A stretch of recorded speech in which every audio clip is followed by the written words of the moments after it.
Hello, everyone, and welcome back to Everyday English Podcast. I'm Sarah. And I'm Alan, filling in for Michael. That's right. I'm so glad you could join us today, Alan. And I'm happy to be here. Today, we're going to talk about something that almost everyone enjoys, music. We'll discuss our favorite types of music and how we like to listen to it.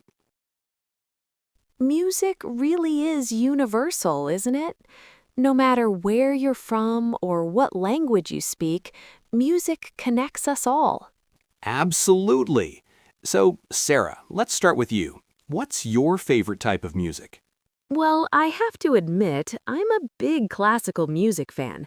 I know that might sound old-fashioned to some people, but I absolutely love it. Not old-fashioned at all. Classical music is beautiful. Thank you. What I love about classical music is how it can change my mood completely. When I'm stressed or need to concentrate, I put on some Bach or Mozart, and it just calms my mind. That's interesting. Where do you usually listen to it? I have two favorite places. The first is in my home office when I'm working.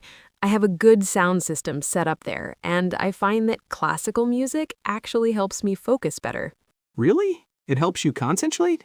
Yes, I think it's because classical music doesn't have lyrics to distract me, but it still has this beautiful, flowing melody that keeps me calm and focused. That makes perfect sense. You mentioned you had two favorite places? Indeed, I do. The second place is in my car during long drives. There's something magical about driving through beautiful scenery while listening to a gorgeous symphony. Oh, that does sound wonderful. Just last month, I drove to visit my sister who lives about 3 hours away. I made a special playlist with pieces by Vivaldi, Chopin, and Debussy. The time just flew by. That's a great way to make a long drive enjoyable. Now, I have to ask, though, what about modern music? Do you ever listen to pop or rock?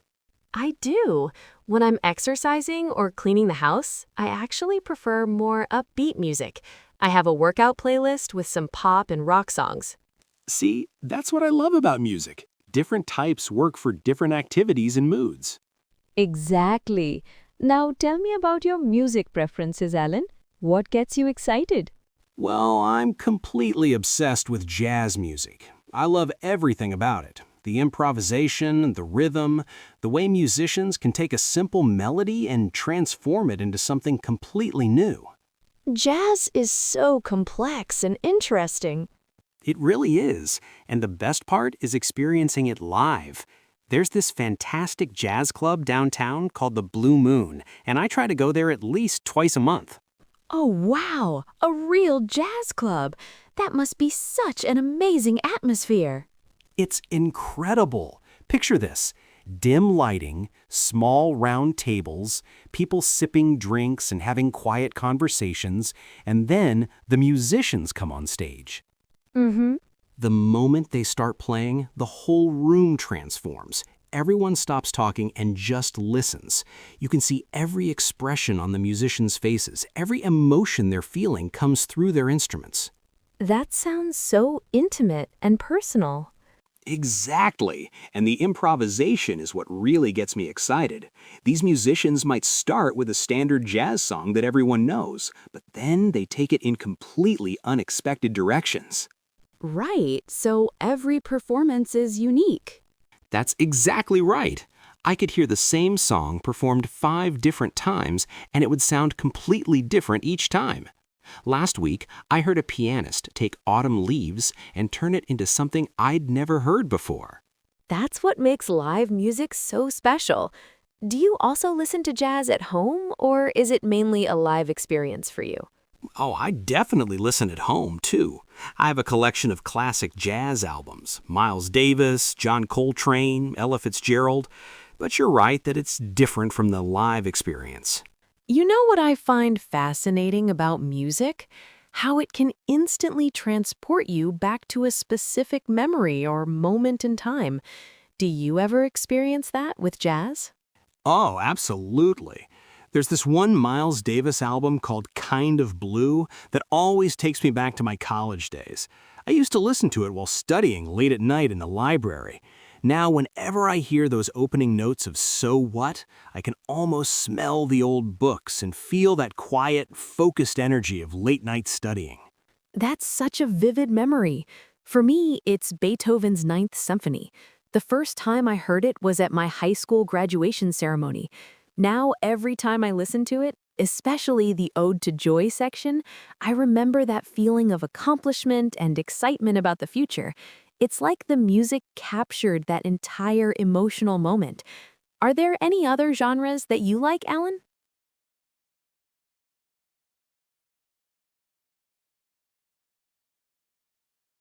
You know, I do enjoy other genres.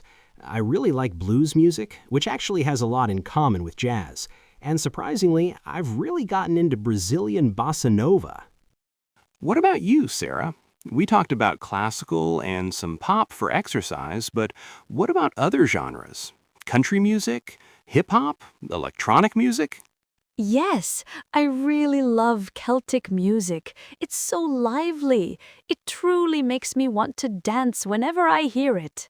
That is a lively genre of music. That's how I feel about bossa nova. It's the kind of music that makes you want to dance. Exactly. I think that's why I was drawn to Celtic music. It has a melody that makes you want to dance. Do you think your love for jazz is what drew you into bossa nova? Yes, that's a great observation. Bossa nova has a smooth, sophisticated sound which connects with jazz. Right. I believe another great aspect of music is that it can be very uplifting. I know what you mean. Music really has this incredible power over our emotions, doesn't it? I mean, you can be having a completely ordinary day, and then a song comes on that completely changes your mood, either lifting your spirits or making you feel nostalgic. It's like music has this direct connection to our hearts. And for our listeners who are learning English, music can be a great way to practice too. Listening to English songs can help with pronunciation, vocabulary, and understanding different accents. Would you agree, Sarah? You're right, Alan. Music is such a natural way to absorb a language. Music helps us to remember things just as well as it helps with our moods. You know, this conversation is making me realize how we can learn from different types of music and how much our musical tastes can expand over time. I mean, I started with just loving jazz, but now I appreciate so many different styles. Yes, the love of music is truly universal. Well, that brings us to the end of today's episode. Thank you so much for joining us. We hope you enjoyed our conversation about music and maybe discovered some new ideas on expanding your own musical horizons. Next time, we will be talking about travel experiences and our favorite places to visit. We'll share some funny travel stories and discuss what makes a place special to visit. Hope to see you next week. Goodbye for now.